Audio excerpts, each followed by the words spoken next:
Yes, good evening, everybody. Welcome along to the Monday Club. You'll realise he is not with us tonight, my brother. He's been caught up in other things. Personally, I think he's running scared from another beating of sudden death after being humiliated again last week. But I've managed to bring in the cavalry, so to speak. I've not got just one, I've got two other people from the bus on tonight. We'll start with the one who is famous for his rants. Well, actually, I've got two on that are famous for their rants tonight. But we'll start with the infamous Connor Carr. How are you doing, mate?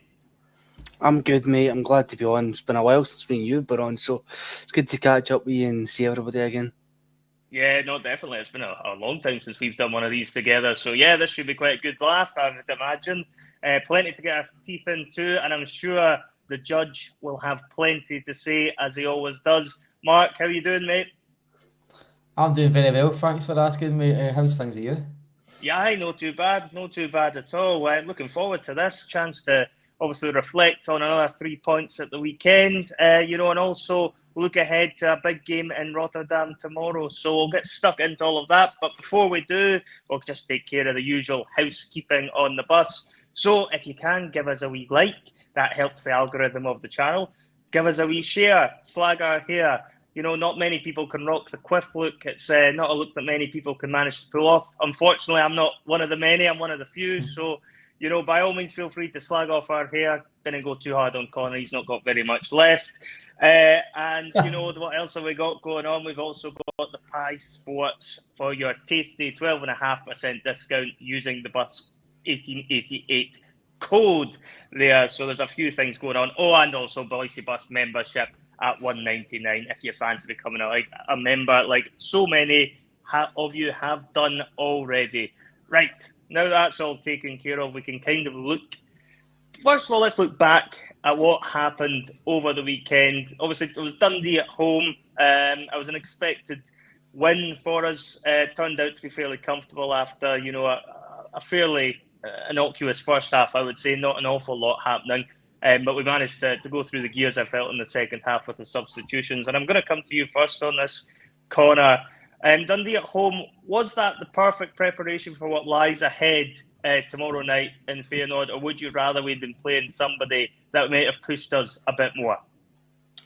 I think playing Dundee at Celtic Park, preparing to go and play, Feyenoord is like sparring with a white belt when you're going to try and fight Bruce Lee. But it's I thought it was a decent game, a decent opponent. Obviously, we know that this season we've not been, all guns firing, especially against even some of the lower league opposition, like your St Johnsons and that. So, yeah, I think it was good to build on the momentum of the win at Ibrox and to, do it in a little bit of a stylish manner, which I think, especially in the second half we managed to do. But yeah, I think it was a decent enough opponent to get us through the emotions, give us a bit of a warm up for going over to play the Dutch champions. Yeah, no, definitely. I thought it was, as I say, particularly the second half, we really came onto a game there, Mark, and I think that kind of showed through the performance of the players, and there's obviously a bit of competition, I think, for places at the moment, and the players are aware of that in certain areas of the team going into, a huge game against Feyenoord tomorrow night. I would imagine you were probably at the game, Mark. I mean, what were your general thoughts being at the match and, the performance-wise? Does that give you confidence going into a game on Tuesday night? I know European football isn't always your top of your priority list as a fan, but would you have felt that you've gone into this game with a bit more confidence based on what you've seen at the weekend? Well, last two matches we've beat the Ibrox in 1-1-0 and get another clean sheet yesterday and Saturday, so we're keeping goals at the back, which is a good start for Celtic. I thought Hatahe, he changed the game. He came on in the second half, and I thought the game just changed. Celtic were beginning to turn the screw a wee bit anyway, but he tended to make things happen. He's that missing link, I think. I don't know if he was carrying something at the start of the season where he wasn't really getting involved too much, but he's come back to himself again, and it's good to see Celtic a bit more quicker on the ball. It looked a bit more energetic on Saturday. The first half wasn't very good, let's be honest, but it was still a notch up for what we've seen the last wee while. So it's good for that. To get 3 points on Saturday was really important, because I don't know how the SFA managed to get Rangers a Saturday kick-off and still played before us. That was a strange one. But they've been doing that quite a lot the last couple of years. But we still managed to keep the pressure on top of Rangers. And I think looking forward to Tuesday, but totally different ball game, I think. But all we can do is win our matches in the domestic league and take the confidence we can out of that, because you draw a match or lose a match before a big European game, and the heats are down. Not just the players, but the fans. The full place is a bit more subdued because of it. Yeah, no, definitely. And I think that's kind of the key point when you play a game like Dundee at home. It's one of those games you're expecting, to win and preferably win, fairly comfortably. And I don't know how much of a momentum kicker it necessarily gives you beating Dundee and doing what is expected of you, but certainly it can absolutely halt your momentum if it goes the other way, and it was to be another game like St Johnstone earlier this season, and that can totally change the dynamics going in, to the game on Tuesday against Feyenoord. So it was a good one to tick off and make sure that we got the 3 points there in that match, Connor. And obviously we're now looking ahead to the Feyenoord game.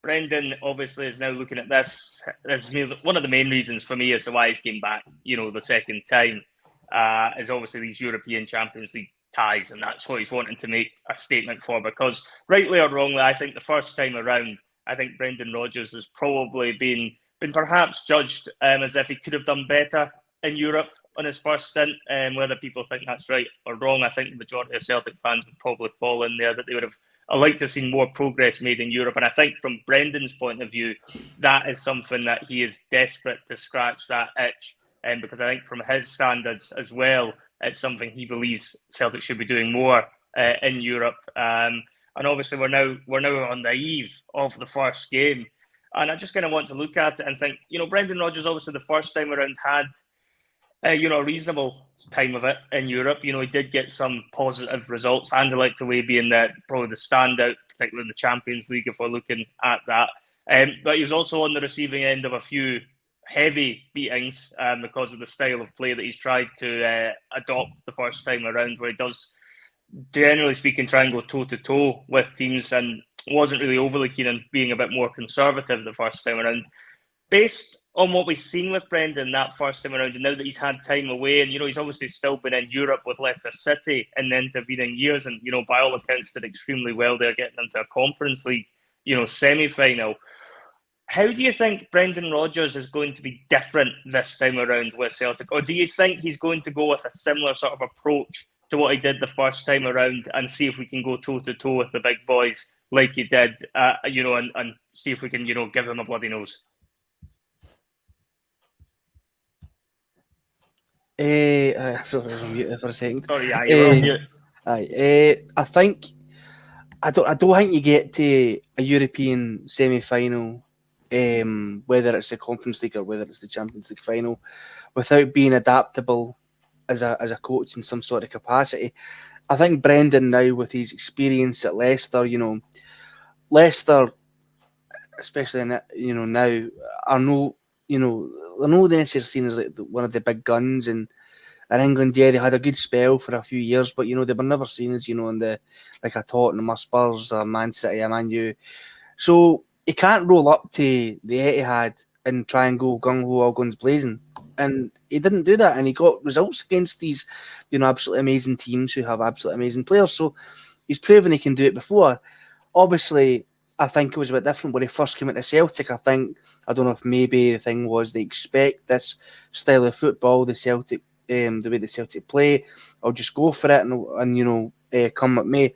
I think now he's older and wiser, and he'll have had time, obviously, since the previous go at the Champions League to reflect on it and think about things he could have done differently.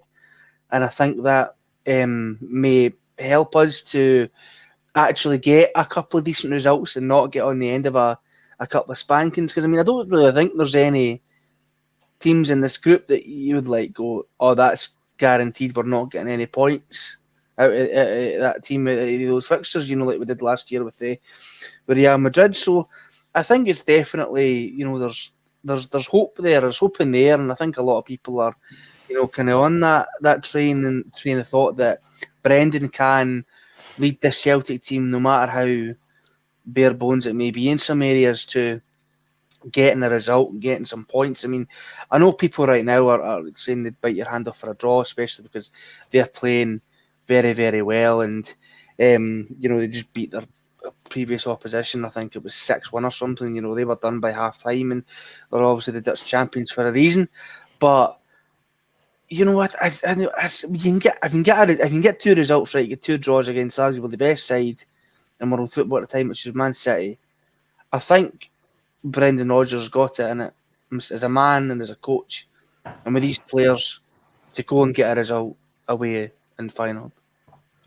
Yeah, I think that there's a wave of optimism going into this one, Mark, amongst the fans, and it just goes to show what a difference it makes. I think that win at Ibrox has kind of changed people's opinions as to where this club can go in Europe this year. Connor's right. Brendan in his first spell around did get some of the hardest hitters in the Champions League. He had teams like Manchester City, PSG, Bayern Munich. So he did have to play some of the absolute best in Europe. Whereas when you look at this draw, albeit these are all going to be good teams, let's take nothing away from them in that respect. None of these are teams that you think they're probably going to win the full tournament like we've had previously when we've been in the groups, even last year or in Brendan's first spell around. Obviously, to counter that, though, I would say that Brendan's team the first time around was probably stronger than it is now, based on how the summer went and how we've got a few injuries. We all know the transfer window could have been better, to put it mildly, as well. When you're looking at Celtic now with what Brendan is having to work with, and I know you're a big fan of the manager and believe he'll be able to do great things again this time around at the club. How confident and how much do you think Brendan is going to, adapt his style? Is he going to sacrifice his principles, more of an attacking sense this time around, to try and get the results because it's a results business? Or is he going to still try and put his principles out there the same way Postecoglou did last year and try and make sure that the team is still putting on a performance, even if the result doesn't necessarily follow? I think if players can adapt and evolve, I think managers can too. I think even Brendan Rodgers early on, they can see a different approach for what he had before. I don't know if you noticed on Saturday, I thought Greg Taylor played a better game, but he was playing more inverted again. In fact, some parts I thought he's playing in midfield. And that just shows you that the guy is willing to change it up. And I've always said that his in-game management's been pretty good. Since any time I've seen him at Celtic and his previous stint at Celtic were up against it, he tended to make decisions that was altering the results of the games in Celtic's favour. Even in Scotland, when Celtic were kind of not getting through defences, he was making decisions that was winning his matches, you know what I mean? And he will keep doing that. He's a brilliant manager. I feel like his in-game stuff is pretty good. So in Europe, I'm pretty sure that he will make decisions. It could only be a case of, he's only got certain players though. That's the thing, Jonathan. I mean, it's if you look at no matter how good a manager you are, you can only play the team you've got. And I think even with his full strength team, I feel like he would do well to get results in that Champions League, never mind with a team that's quite diminished. And I think the worrying part of the team is the defence, but there's also worries in midfield as well. You know what I mean? Hatate's just come back, and I'm delighted for him. I think Celtic just upped their game when that guy's playing. I thought there was spells on Saturday where some players were hiding again. You know what I mean? And we need to get rid of that. I think it's been Celtic are chasing goals and it's looking sticky. Certain players tend to hide in that, and I think Rodgers will see that before I do. You know what I mean? And in Europe, you can't get away with that. I think you need to show yourself up, and passing for passing's sake won't cut it at that level. You know what I mean? It's got to be a bit more clinical and direct. And I spoke last time I was on about that even when we're pressing, we've got to be double sure that when we're pressing certain areas of the field, we're going to win the ball, because one step out of place, it's like us playing a command, for talk's sake. We'll punish teams. They will just lose that concentration like that. We'll just 2 passes and you're in. And that's unfortunately where Celtic are in Europe. I mean, finals last 3 games is 2 6s and a 5, I believe. You know what I mean? And Yep, they're not letting, 17 goals in the last 3. And I think they've lost 3 goals in those games, 1 in each game. So they're probably not letting a lot of goals in. You know what I mean? Probably just a wee goal when the game's won. You know what I mean? So Celtic need to take their chances, because what we found last year is if we took our chances, we would have probably got a few more points on the board. In fact, we would have done. But at that level, it's not just a case of the mentality is different. It's like when decent players in this country come up against Celtic at Celtic Park and they're running through 1-on-1. It's not like they're running through 1-on-1 against Motherwell. They're at Celtic Park, in a big massive stadium, and you're human. The occasion does get to you, and Celtic will need to eradicate that.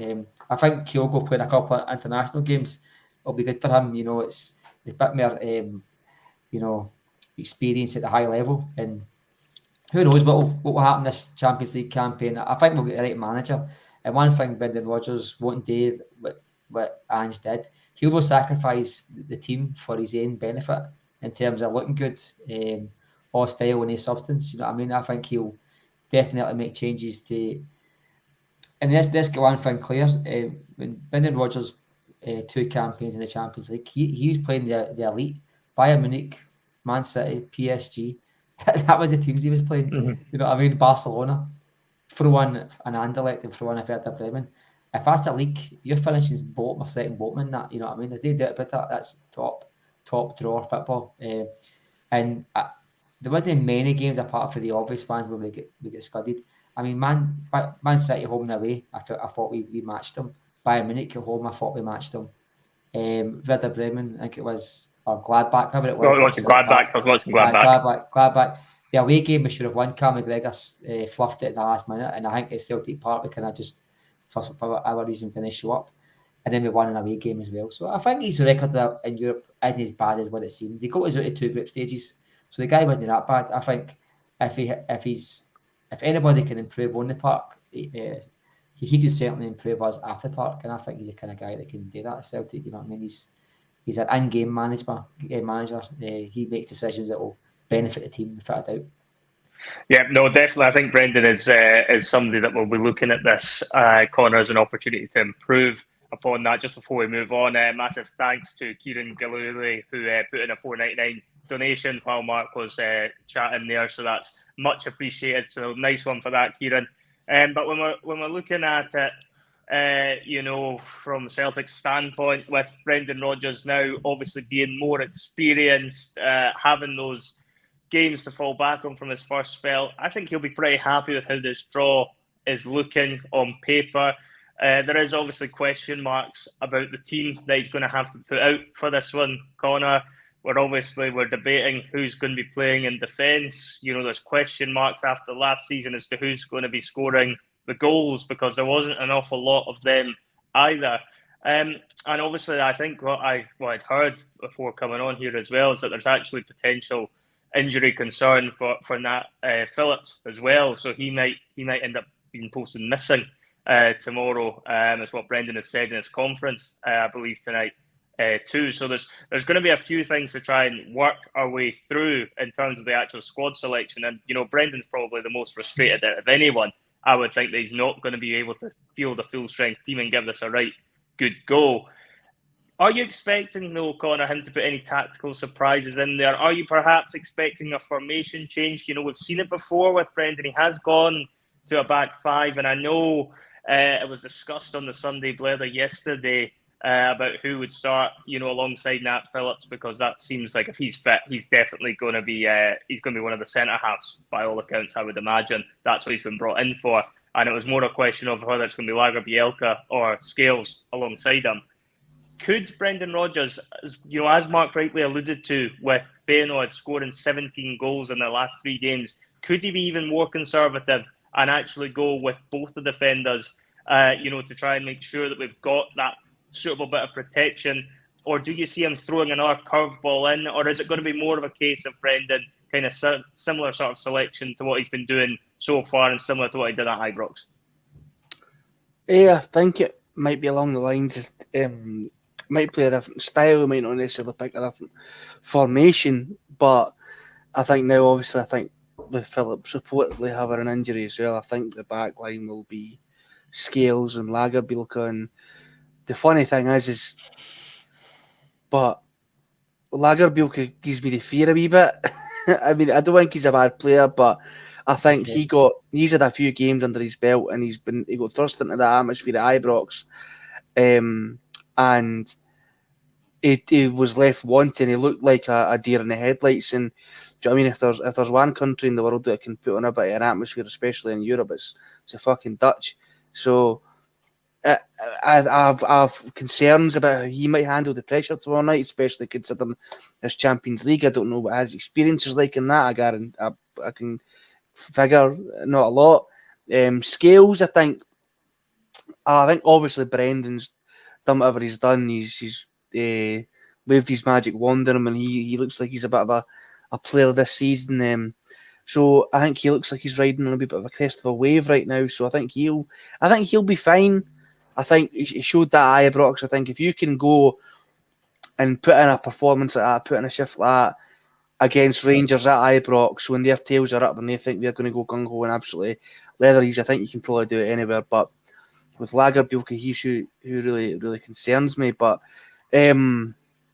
yeah, I think the thing I would do is, if I was, God forbid I was a manager, but is I would try the counter-attacking style. I would sit in deep, and I would try and attain possession of the ball and hit them on the counter and just see what we can get for that, because we do have, fast players who on the break could cause them a lot of havoc, like your Kyogo, Zhang, Maeda, Hatata even as well. Has got a decent engine. So yeah, I think that'd probably be more along the lines of what I would do, because I think with their I don't think their midfield or their back line is necessarily the quickest. So from what I've been hearing and what I've been looking up, so I think we could exploit that in a way, and obviously it just depends what the manager decides to do. But I think I think we have to just go with what we've got and try and hope for the best now. Obviously, with the injuries piling up again, I didn't know about that until we came on. I'd seen a tweet 2 minutes ago saying, "Oh, another centre back injured," and I'm like, for fuck's sake, like, we cannot catch a break. Look, that's not necessarily on Brendan or even on the fucking board. I know we'll talk about the board later on, because what's came out today earlier, and they're due a right hiding. But you can't account for your two starting centre backs plus a backup who you bring in as well, all getting injured in the space of a few weeks. I mean, it is just the luck that Celtic have in these situations. We're meant to be Irish and have a 4-leaf clover in our chest, but we're the unluckiest fucking football team, I think, in the world.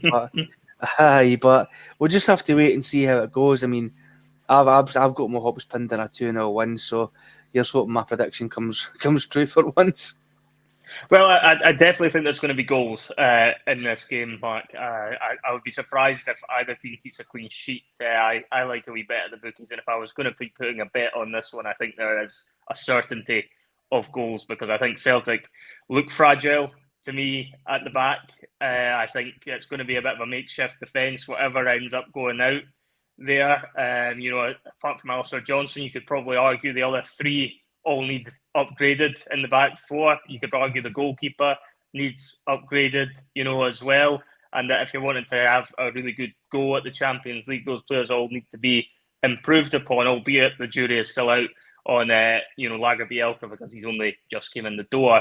But it's going to be a difficult one for Celtic to try and manage this, with the defence. And we're looking at somebody like Liam Scales now, obviously having to step up, and it was obviously mentioned on Sunday what an opportunity this is for Scales to try and, really prove his worth. He did have a very solid game, at Ibrox after a pretty shaky game, I felt, against St Johnstone prior to that. But, going into a game of this magnitude with the defence that we're going to have, Mark, is there any way you can conceive how we kind of approach this to try and contain this free-scoring Feyenoord team? Is there any sort of conundrum we can kind of offer there to try and, manage to limit the damage that they're going to throw at us? Or is this going to be a case that if we're going to get a result in this game, it's not going to be a case that we're going to be able to sit in and just soak up the pressure and try and get the goal on the counter-attack and try and scramble a 1-0? is this going to be a game where we're going to have to try and be on the front foot, which I suspect we might need to be at times here if we're going to get a result? Because for me, both teams are going to score, which makes me think Celtic are probably going to need a couple if they're going to get a result. But where are you at with that? How is the best way for Celtic to go about getting a result in a game like this, considering how poor the back line potentially looks like it's going to be? I think it comes down to discipline, Jonathan. I think our fullbacks need to be disciplined. I think one thing I've mentioned a few times about the fullbacks, even I thought Juranovic was pretty guilty, especially leaving too much space behind him. And I don't think you really get that with Arthur Johnson. He's more disciplined. He won't provide too much space behind him. I don't think Greg Taylor gets caught out too much with that either. But we're going to have to be more disciplined and more concentrated. I think we're going to have Carl McGregor having a good game. He's got to protect his defence a lot better than what he's been doing, especially in Europe. I wouldn't be against our 7-2 sitting there, maybe home and McGregor sitting there with Hatate in front of him. I wouldn't be against that. It gives you protection, but you've also got Carl McGregor who's able to turn and slot in number 8 to drop you a hat. You know what I mean? It's not as if it's rigid where Carl McGregor's got to sit in a 6. You could have two holding midfielders like Holm and McGregor with Hatate in front of him and your front three. I must admit, I seen enough of Yang the other day to put him back onto the raw category. I thought Dundee would have double manned him, but he played against one winger all day, one defender all day, and the guy had him on toast. I don't think he beat him once comfortably. I thought the guy was very poor. So I think I'd look at our wing options again. I'm not entirely sure if I'd go with Maeda and Yang. I don't know if I'd play Palma instead, because Maeda can play both wings. Although when Maeda's on the right, he doesn't tend to do much. But I think the outball will be important for Celtic in the morning night. And we've seen that in Europe before. Celtic are good at having somebody to run onto the ball, you know what I mean? But it's whether we've seen Kyogo drop really deep. And I don't know if you're able to make up that space in time without their defenders soaking up the pressure for Maeda, and you know what I mean? And because he's not very good on the ball, Maeda. He'll win the ball and he'll run down the channels, but is he good enough to hold the ball up for it until Kyogo and your McGregors and Riley's come down and join the play? I'm not entirely sure, mate, to be quite honest with you, especially at that level. I think it's going to be a test for Rodgers as much as it's going to be a test for the players. The back four, and no point in getting into it, the back four really what worries me. The fact that all the centre backs you mentioned, I think Scales seems to be the best bet out of them all. And if you said that to me at the end of last season, I fell off my chair laughing, you know what I mean? And I don't think it's the case that Brendan Rodgers has turned him round as such and he's done his magic. And Connor's got a point with some of that. I just think the options are that poor just now that he's standing out. A bit like Sorrow and Turnbull in the COVID season, where any chink of light looked good. You know what I mean? Lager Bielka, if he starts tomorrow, I think you're going to have a tough night. I really do. I'm kind of hoping Phillips is fit, because Rodgers did mention that he came out of a half time because it was his first game in a while. He was going to give him 60 minutes, but I don't know if anything's happened since then. It certainly seems to be suggesting that he might be a doubt in his conference today, but that could be mind games from Brendan. What's that, mate? I said it could be mind games from Brendan, but he has suggested that in the conference today that Nat Phillips is, a bit of 50-50 to make it. Whether or not he's... Yeah, whether or not that's... I seen somebody mention mind games. I don't think the Feyenoord manager is even contemplating who Celtic's back four is going to be. I think his full team talk and his tactics will be on Feyenoord winning the match. I don't think whether the fifth choice at Liverpool and the Aberdeen centre back is going to be playing as a worry for him, to be quite honest with you. I don't see any mind games. There's no victory to be won there by Brendan Rodgers saying that he might be out. It's not like we're saying that it could be Hatate or Turnbull, you know what I mean? That's a big difference, you know what I mean, in quality. That gives a manager something to think about, but any one of the three, I don't think it was going to worry a Feyenoord manager. Celtic, I think I'm off for Connor hoping for a 2-0 win. That's great, man. I hope he gets his wish, but Celtic, I'm going to temper it a bit. See Celtic get out of there tomorrow night and just don't be totally dejected by the result. I'll take that, because it's you can have 5 more games to go. 3 games still at home. you know what I mean, to pick up points. I don't think we'd be expecting to get a victory at Feyenoord. I don't think any fan would be expecting to get a victory. If you get a draw, I'd be ecstatic with it. But I think you're setting yourself up for a big fall off a cliff if you're expecting Celtic to go there and score 2 and 3 goals. You mentioned it, Jonathan. I think Celtic will need to score at least 3 goals to get into tomorrow's game. I really don't think they're going to be holding out that team who's scored 17 goals in the Eredivisie. We'll be went to Ibrox, Jonathan, but I think the biggest takeaway for that performance at Ibrox by the Rangers players, at least against our defence, was of a powder puff.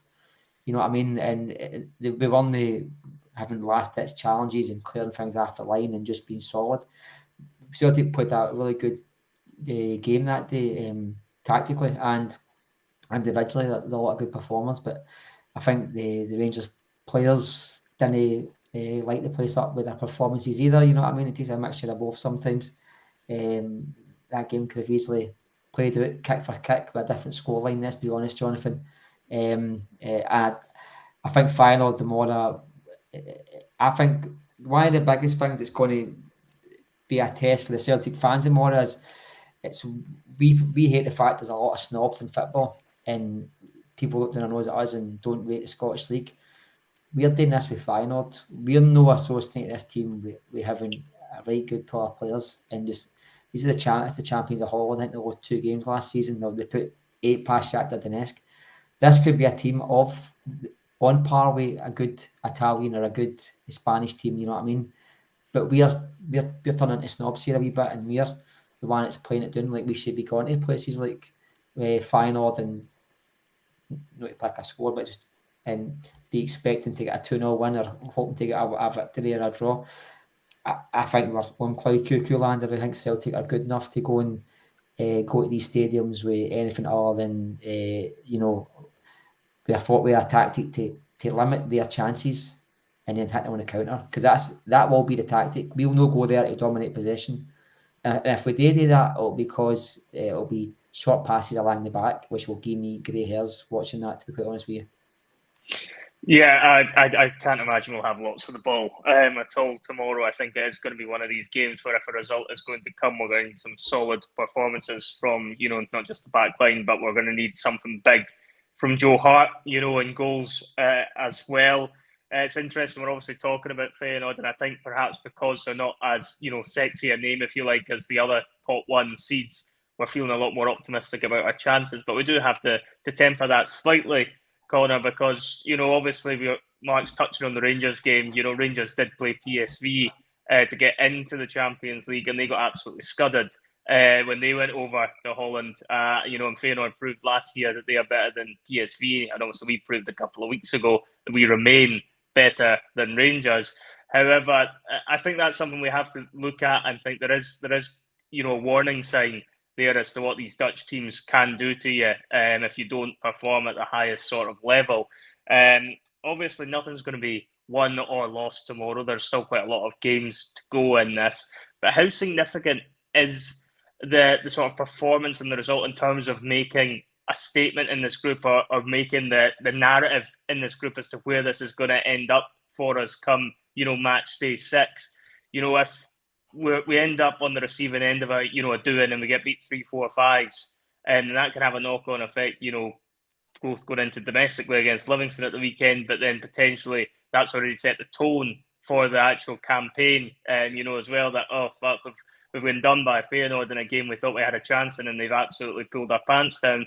Or, it could end up being one of these games where we end up turning up, getting the result as you're hoping, and I would love for you to be correct on this as well, and that we do end up pulling a rabbit out of the hat and getting a victory or a draw, then that sets you up, because you're still thinking you've got the 3 home games to come, that there is a possibility here of, potentially even getting out of the group and getting into the last 16 of the Champions League. But for you, Connor, looking at this game in isolation to begin with, how much of a ripple effect do you think the result of this game has, along with the performance going into not just the remaining Champions League games in the campaign, but also in terms of how that might affect the team going into a very tricky away venue like Livingston at the weekend? Oh, it could be massive. The effect it could have is going to be massively understated. If we manage to go over to Holland and get a result, and like that's me thinking with my heart, no my head. I'm thinking, my heart instead of my head. If I think with my head, I'd bite your hand off for a draw, but I want to just have that blind faith that Celtic will go and do well, and also because I've got a £5 bet on it. But I don't think it can be underestimated how important good results are, even in Europe, going forward, and making G'ing up your players and making them feel like they're amazing. And Livingston's your fucking bogey team. I mean, you couldn't have picked a worse team to play after a tricky tie away in a Champions League group. Genuinely, it's mental that I have to say that sentence, that Livingston is Celtic's bogey team, but they are, and especially at that stadium with that pitch. Over the years, they've been a notorious thorn in our side. But yeah, I think if we do, even though the Ducks been broke against them the past couple of seasons, and I don't think they've been great this season at all. It doesn't really matter because we obviously struggle there, and if we go and get a tank in tomorrow night, which as well within the realms of possibility, then playing away at Livingston the Saturday, you're like, fuck, this could have a serious knock-on effect in terms of our season. But I think if we do win, and I really hope we do, it just sets you up so well for, coming out the traps in a sprint rather than a stumble, like what we've been used to over the past, few years, especially in terms of Champions League football. It'd be really good to really put a bit of a marker down and put ourselves back on that kind of stage, because let's be honest, we're not a Champions League side. We've been in the Champions League, but we're not a Champions League side. We're a Europa League side at best. And, I'm kind of fed up with us turning up and just making up the numbers and getting our arses handed to us in this competition. I want us to, turn the page and actually have a go at it and get some good results. And I think if we do that, with Brendan in Rotterdam against Feyenoord, then it sets us up very, very nicely. And, we can go back and hopefully make Celtic Park a little bit of a fortress again, because God knows it hasn't been that in a long, long time. So, yeah, I think the knock-on effect could be absolutely one of the most important aspects that this Champions League and even domestically we could have. Yeah, I think there could be a big ripple effect, particularly if things were to go, south, and we were to get, beaten heavily. Then you're looking at Livingston's, a much more important game, Mark, which I know you'll have both your eyes fully focused on, because you don't take your eyes off the domestic prize too much. So I think Celtic, looking at Feyenoord tomorrow night, it's going to be one of these games that's going to be, a very difficult opposition to come up against. They're going to be, at the races, Feyenoord. They're going to want to make a fast start in the group stages. They're probably going to want to shut us up a little bit, because they're going to be looking at it and thinking, a lot of teams are going to be thinking Feyenoord were the best team to get in pot one, which will give them a bit of incentive as well to prove that no, we're in pot one on merit, not by accident. So there is a lot of variables there, but obviously we're looking at the significance of the results. We're looking at how this could end up playing a massive part going forward in the campaign, getting off to a good start and everything like that. And it's interesting because we're obviously talking also today. The board have came out and they've kind of released their sort of financial sort of figures and everything else, and kind of given some sort of background as to what was going on in the summer months too. And, if we're talking, as Connor says, about how big a result like this could be if Celtic were to go over to, Rotterdam and win, as to how much of a ripple that could have over not just your European campaign, but also domestically as well. Because the momentum just keeps gathering if you do get a positive result here. Make no mistake about it. However, what's happened with the board coming out today is they've came out and they've pretty much said that pretty much to paraphrase, that the money that hasn't been spent in the summer has been kept back for pretty much a season where we don't qualify for the Champions League and we're invariably in the Europa League. And I think they've went on to say it'll avoid us selling one of our key players, which is interesting because we normally sell one of our anyway. key players every year anyway. But looking at that, when this has kind of came out today, was this really the best timing to be putting out statements like that on the eve of, a Champions League, massive game in the groups, the opening game of the group stages to be turning around? And, I would imagine we probably won't be the only ones who are looking at that. And I've got a few question marks as to what the actual motivations are here of the board. But, I mean, how surprised were you with that statement? Where were you kind of at with that, Mark? And do you think the timing was the best time to be putting something like that out right before such a big game in Europe? Well, I think the timing might not be Celtic's hands. I mean, it could be the stock exchange rules that you got to release these things by a certain date, mate. But I find that Celtic have held off probably as long as they can. We're under the stock exchange rules and we have to abide by them. I read the statement.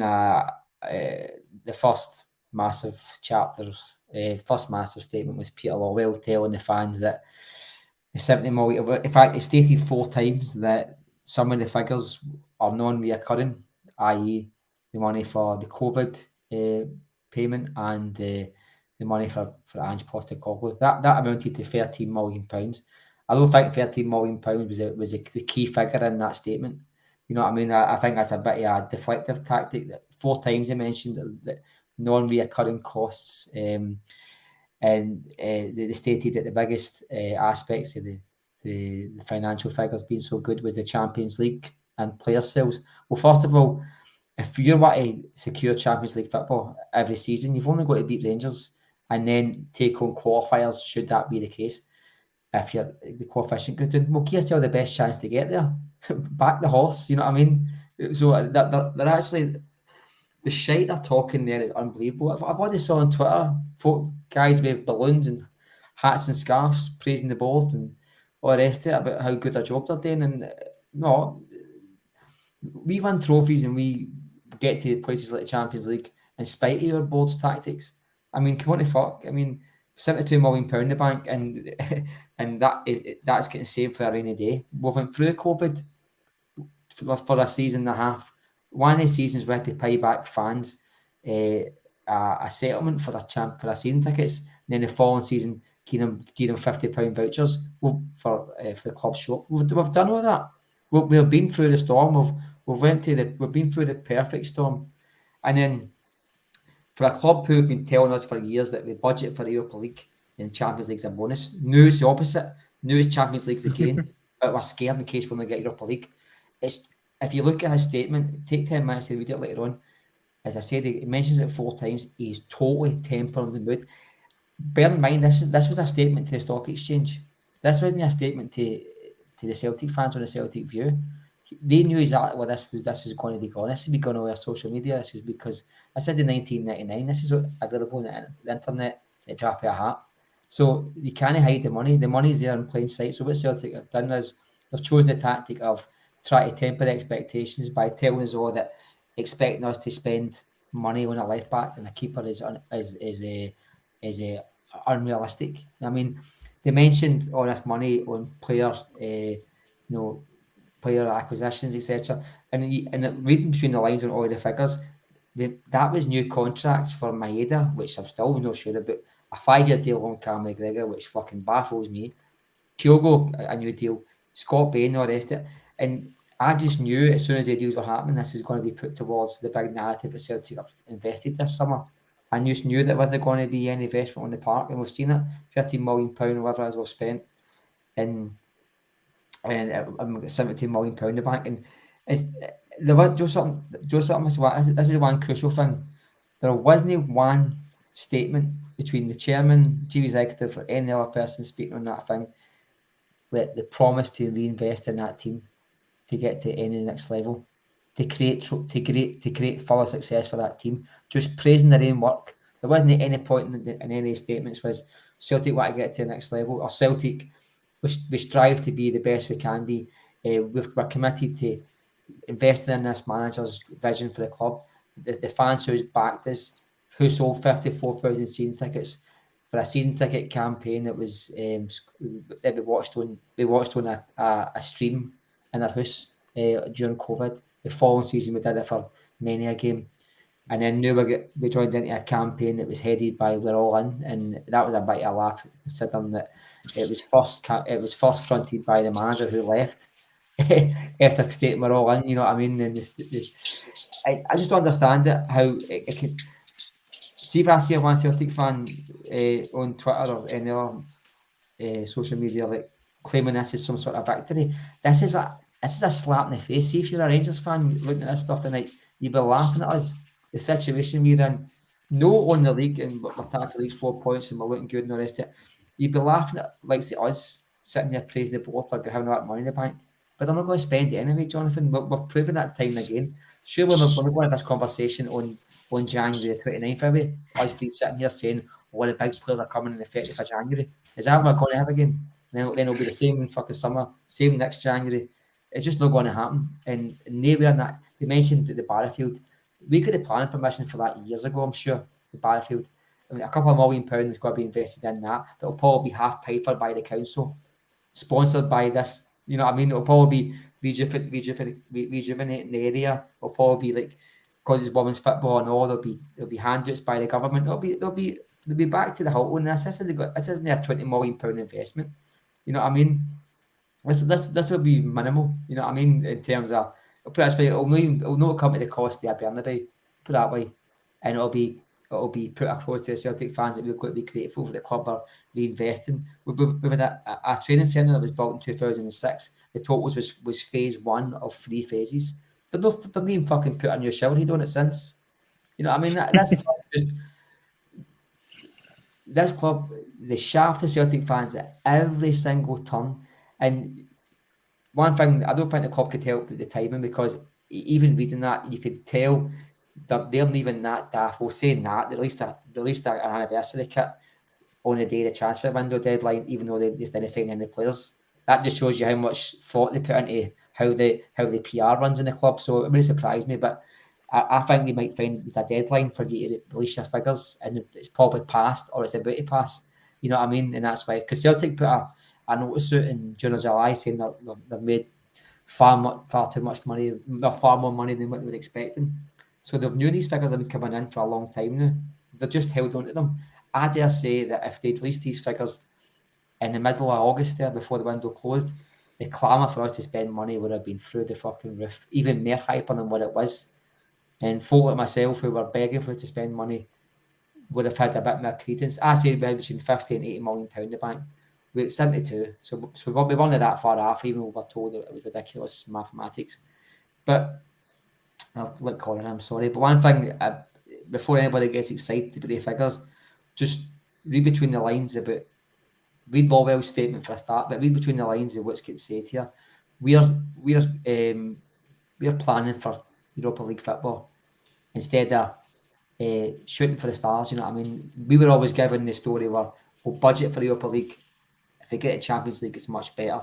Now we are saying the difference between the Europa League and Champions League is that far that we can't afford not to win the Champions League. So when we get to Europa League, we'll no sell a Van Dijk, we'll no sell a Jota. When you turn around and sell them anyway, you know what I mean? I don't think for a minute Rodgers was told any big offers come in for players, we're telling them no. He was told the same as every other manager. If the money's right, we're punting the players whether you like it or not. And that's going to be the case next year or not. It doesn't matter if somebody comes in, an Arab sheikh with 100 billion, we're not going to spend it, Jonathan. And I think if any Celtic fan, and there can't be many left now, had any illusions in their head that Celtic are going to invest in back this team and back this manager and back this fan base, surely that statement tonight just puts to bed any of that shit. Yeah, it's one of those ones where the board seem to have really shot themselves in the foot with what they've came out and said in the statement to the Stock Exchange. Phil McGinley has joined us. We are going to do sudden death in a moment. Yep. I'll just go to Connor quickly on this one, because I know you obviously wanted to get your word in as well on the statement, Connor. So what were your kind of thoughts when you've seen it? Where are you at with what you've heard on it? And obviously in terms of Champions League ambition, what does that make you feel about the club going forward? It's just fucking pish, but it's not surprising, which is the thing, is that nobody's surprised by what we're hearing, no one's surprised by the fact that we have all this money in the bank and that we're not spending it. It's ridiculous. I mean, it's like I say, I've said it quite a few times, that Celtic board just essentially have a giant Scrooge McDuck vault full of money, and Dermot and Peter and that like to go and have a wee swim in it now again. They don't fucking spend it. It just sits there gathering dust. And we don't, invest in anything. We don't invest in, fucking even things like the stadium, for God's sake, like better fucking catering, better seats, a better match day experience, things around the ground. Never mind even just the fucking team on the park.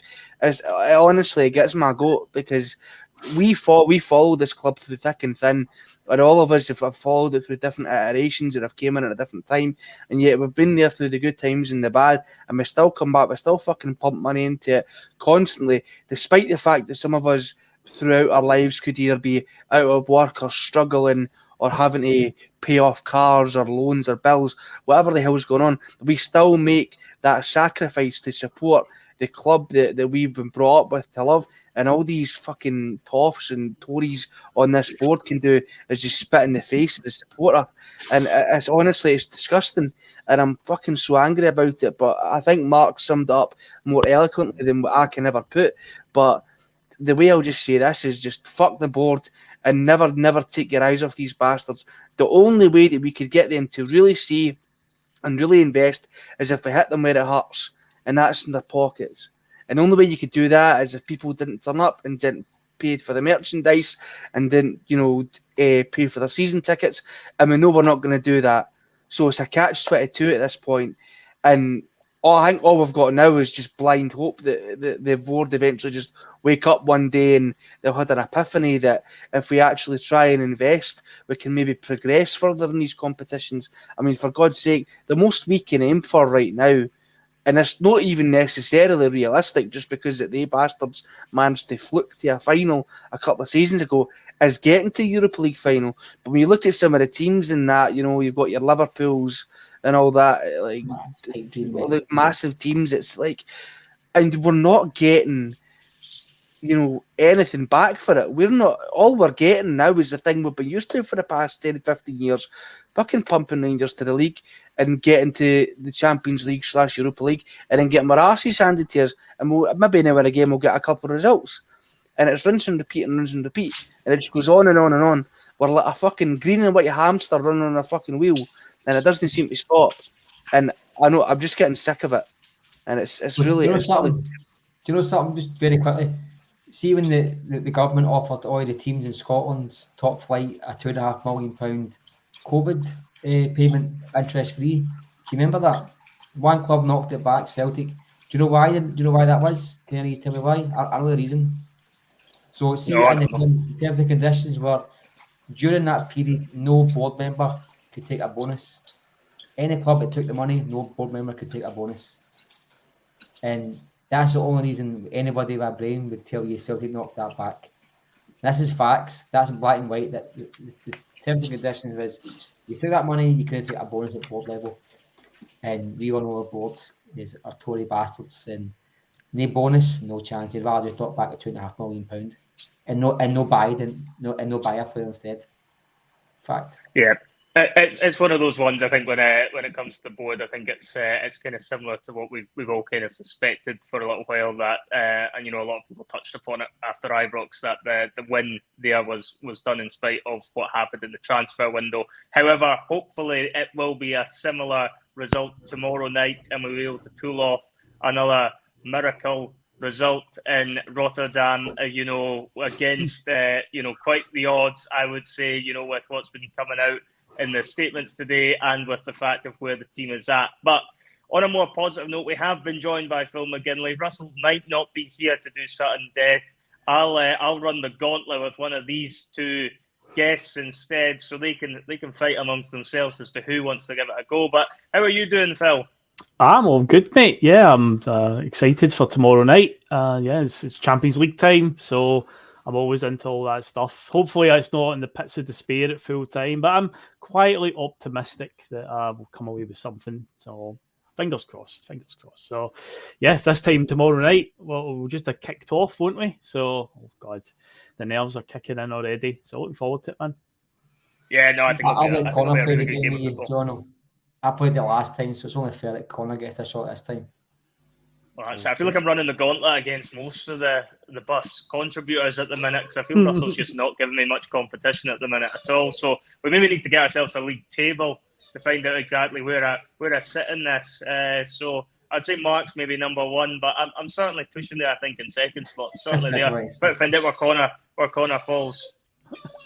Right, well, yeah, we'll get ready to go then. So, yeah, Connor, you've been nominated essentially by Mark. He just said you're doing it, mate. So, yeah, we gave him a sudden death. Yeah, that doesn't, even though Russell isn't here, sudden death doesn't stop. We'll just play one just for the shits and giggles, essentially. So, I've got another question lined up. And, yeah, while I get the aesthetics ready, I was going to say you could talk trash to each other, but you won't anyway. It'll just be like when Mark and John will play each other. Too much respect in the air. So, yeah, I'll just get the aesthetics all set up and we will get ready to go. Yeah, so it's currently, if we were playing for real with the points on the line, currently 3 points in it with Jono, 5-2 ahead against Russell. Yeah, or something like that. I've lost count, Phil, to be honest. You lost count. It's getting ridiculous, to be honest. He's like Nicky Beale. I'm just slapping him about all over the place. There's a reason he doesn't turn up every other week now. Oh God! Yeah, that's just twice. How's your trivia knowledge, Connor? How is it? Should I be worried? Put it this way: I've not got a wee tiny white flag I can wave in front of the camera, but I'll give it my best shot. So wait, see if I win the night, does the point go towards Russell? No, just for the fun, really. We're just playing it tonight. Oh, all right, great, good. I'll actually try that. I was going to just forfeit it and give John an extra bit of a lead, but it's kind of like it's where I'll actually give my best shot. Just playing for pride thing. I say just for a bit of entertainment. So yeah, it's an exhibition. It's an exhibition, yeah. Exhibition. It is. So yeah, here we go. So last week I used the viewer question, and on that note, if you do have any good trivia questions and you wish to have it featured on the bus, by all means drop me a private message on Twitter, because Dav Lynch has sent me a lot of questions. He sent me in one for I used last week, so I'm going to be keeping them for a rainy day for this competition. A lot of good ones there, but yeah, if as long as it's got 10 answers, it's got to have a minimum of 10 answers, and we can use it. So yeah, if you want to just drop me a message on Twitter or the Bhoycie Bus Twitter account, I run that one as well. So either way, get it to me somehow, and yeah, it might get featured in a future episode. But tonight, yes, we've got a question lined up, and this is a humdinger, you'll be happy to know. So Jonathan, as you won last week, do you want to go first, or do you want to have the guest go first today? Oh, Connor, what would you like to do? Would you like your clue, or would you like to go first? Me, I'd love a clue. Please, I'll take the clue. Yeah, Connor would like his clue. I'll go first then. Okay, dog. So yes, obviously comments off, gentlemen, and Mark in the corner. No help from Mark. Don't blot anything out. Ask the judge. We could have had that as our lifeline. Oh, ask the judge. Could have been a lifeline. It could have been. Oh, hindsight. Oh, go then. That could be a clue. That could be your clue, Connor. It could be ask the judge. Right, that's fine. My lifeline. Judge. Fair dues. Mark's my lifeline. Right, so there we go. Right, okay, good stuff. We'll use that then. Okay, so tonight it is a Celtic question. That is the good news. The bad news is there are only 11 answers. So it's one of those ones where the margin for error is going to get very small very, very quickly, guys. So, yeah, as you've been talking about tonight, Celtic obviously playing Feyenoord tomorrow in the Champions League. And in this century, we've had a few games against Dutch teams in competitive competitions, UEFA competitions, but we've only had 11 goal scorers in those games. Do you know who the 11 goal scorers are? Oh, that'll be quite difficult. I shall start as with Chris Sutton. Yeah, Chris Sutton, a big power header in Amsterdam, belter. My turn, I guess I'll just go for the obvious answer. I'll go with Henrik Larsson. That's a wrong answer, Connor. Henrik Larsson did not score against that. He might have scored against him when he played for Feyenoord, but no, not in a Celtic shirt. I'm trying to even think of the Dutch teams we've played, because who else scored in that game? I can't remember who else scored in that game. I'm going to guess Alan Thompson. Alan Thompson is wrong. No. That's a wrong answer as well. Oh no, it's going to be hard. That's a tough one.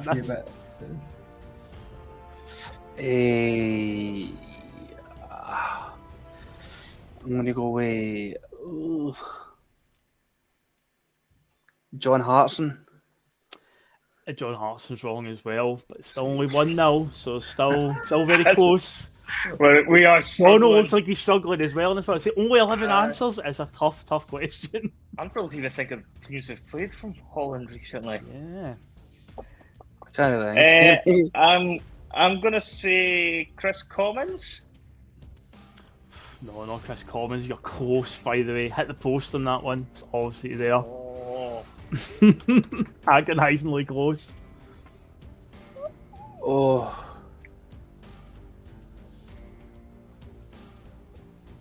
I know he's fucking scored goals in Europe. This could be so wrong. Scott McDonald? Scott McDonald is wrong as well, unfortunately. Yeah. Oh, man. So this could be the lowest scoring Sutton Death game ever. It might end 1-0. This is the worst game of penalties you've ever seen in your life, man. Honestly, Phil, now I know why Russell has such a fucking hate boner. By the way, just to clarify something to the guys in the chat, man. There's people in the chat that are putting in answers, and it's only ones this century. I know people have like Charlie Nicholas and Tommy Gemmo and stuff like that. No, it's only 2000 onwards for the boys, which would make it even harder, I'd imagine. So I'm gonna have another punt. Efrain Juarez. It's a random one. It's a hell of a guess because it's correct. Yes. Utrecht, he scored against Efrain Juarez scored against FC Utrecht. Utrecht. Yeah, he did actually. Yeah, we actually won the home game in that one. So you're right. So Connor, you have to get this right to keep it going. Right, I'm going to use my lifeline. I'm going to use my lifeline. I'll get it 6 or 7, mate. So I'll give you one. I'll give you an easy one. Bobby Petter. That's correct. Bobby Petter is indeed correct. But Jonathan, if you get this, you have won the worst game of Sutton Death in history. I'm struggling now again, to be honest. I can remember playing Ajax under Lenny, but I can't remember who scored. I'm sure we won the game 1-0. I can't remember who scored the goal. It's annoying me. Who would to guess? I'm having a punt. I'm going to say Stokes. Anthony Stokes is wrong. Connor, if you score this, the worst game of Sutton Death continues, so you've got to salvage it here, mate. Come on. Gary Hooper.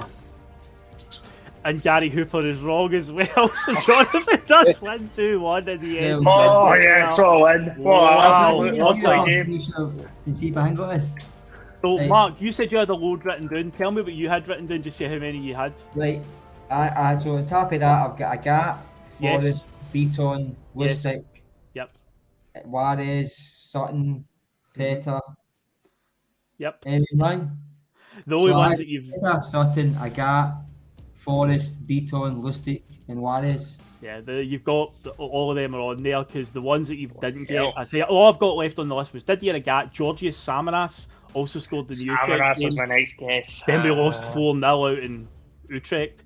Beram Kayal was the one that scored the winner when Lenny was in charge. The last time we won a home game in the Champions League was in 2013. Beram Kayal scored the goal. Massive deflection on it. James Forrest scored in that game. So I'm expecting to wait for James Forrest at any point, John. That's usually a safe bet as well. Always safe bet. Near Beaton and Mikael Lustig scored out in Amsterdam in a game that Ronnie managed, and Callum McGregor scored in the home game that we lost 2-1. And Kyogo scored against AZ Alkmaar and under Andres I completely forgot we even played him. Yeah, AZ Alkmaar. Yeah, so the only Dutch teams we've actually played is Ajax 3 times, Utrecht and AZ Alkmaar in this century. So I'd say it was a really tough one. We only 11 answers, and I think the way that played out, that proved it was a tough one. Because that was I think really Russell might have beat you on that one, to be honest. I think that might have been more up his street. The Ajax away game, the Champions League, I thought that was free straight away. I went, I got Peter Sutton. I thought, we'll get the free, but after that, it did get tricky. Quite a hard one, mate, quite honest with you. Definitely one of the tougher ones. I'm hoping. Is that? So I'm hoping there's more simpler questions to come when the actual competition kicks back in. You didn't really ease Connor Carr into sort of death very easily. I feel sorry for you. No. I feel like I was fully prepared for it to be you against Russell tonight. That's what I was ready for. So by the time I found out Russell was doing it, I was like, I've not got any other questions properly lined up, so I'm just going to go with this one. And yeah, and I did think it was going to be Mark. I thought Mark was going to step up there, but he just threw you under the bus per se. He just went, "You're doing it." I thought I did it the last time, but if I'd done it, I'd have won. But I think if Bhoycie had known that one, he'd have won, John. So I think you get away with that. So. I think I got away with that as well. I think his extra grey hairs would have got him the extra years into. He'll remembered the away game at Ajax, definitely. Oh yeah, it's a Martin the leader game. I remembered that straight away, so that's free. But to be honest with you, I mean, you could ask a pub full of Celtic fans, they wouldn't have got the 11 answers. Tough. Phil, that's probably one of your best questions yet, mate, to be honest. Difficult to see some of them are humdingers, like Lustig and all that. Like, hard to remember. Lustig and the Beaton, man, I think they might have been the same game, I'm not sure, but I do remember them, it was an away game. 2-2 draw in Amsterdam, yep. Tough one. They weren't very easy to guess. If you didn't know them, you weren't getting them very easily. Put it that way. Indeed. Definitely not. But see, the thing is, you're going to get Bhoycie looking up Atletico Madrid v Celtic every year. Then you're going to get then your Lazio v Celtic starting 11. Watch this. You never know. We'll be looking up all the players that have scored in Spanish clubs and Italian clubs next since 2000. That's going to be the homework the next couple of weeks. I think remember them is a hard point. I mean, aye, definitely. Before we go, I wouldn't imagine there's going to be a Tuesday ticket because there'll be post-match pish coming on after the game. Obviously Wednesday, I think, is it Judgement Day this week, Mark? Are you doing a Judgement Day? Yep. Judgement Day. Wednesday. I don't know if Phil's joining me, Phil. You join me on Judgement Day? Probably me because David's in the middle of his house move, so it'll probably be me that'll be doing it. So I'll be along to help you out.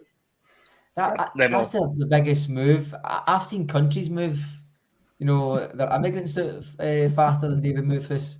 But a good luck to him. He's got a hard job ahead of him. But I'm looking forward to it. And I'm back on Thursday and off for TNF. TNF will be on Thursday, and then I'd imagine the Friday feeling is that going to be on feeling, yes, Friday indeed. A preview of the trip to Almondvale. And then obviously the big one with Livingston in the league it's on Saturday lunchtime, I believe it is as well. So jam-packed week coming up on the bus. Before we go, then we'll get some score predictions. Phil, obviously you've not really been involved in the chat, but let's get you a take. What do you think the score is going to be tomorrow night? I will go. There's going to be goals at both ends because it's going to be one of the ones. I'm going to go for a 2-2 draw. I'm going to say we get something out there, but we definitely will concede a couple of goals. We'll be riding our luck a little bit at times, but I think we'll get something. So I'm going to remain as positive as I can. 2-2 draw.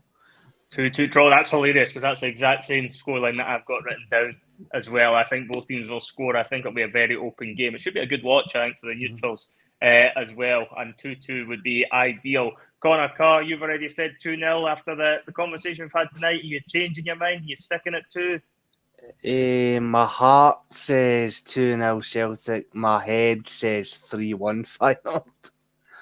My head says 3-1 Feyenoord. Fucking hell.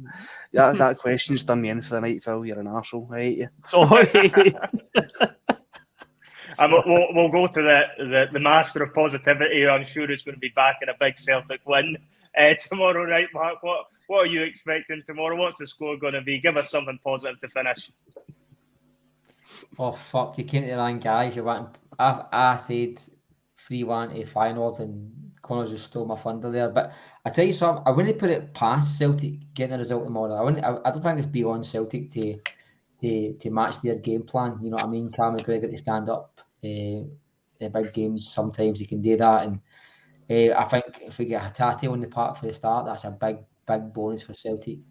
The defence is going to be crucial for us, Jonathan. I don't think the two centre-backs will have an easy night. My worry is that a couple of people that like to see our skills makes a mistake and the fans use it as a way of claiming they were good enough in the first place and forgetting everything that's came before. I think if Celtic could come out tomorrow with their heads held high, a decent result, it's not going to demoralise the fan base, I would accept that. I think we've all lost the match, not because I've been negative, I think they're probably a very tidy outfit.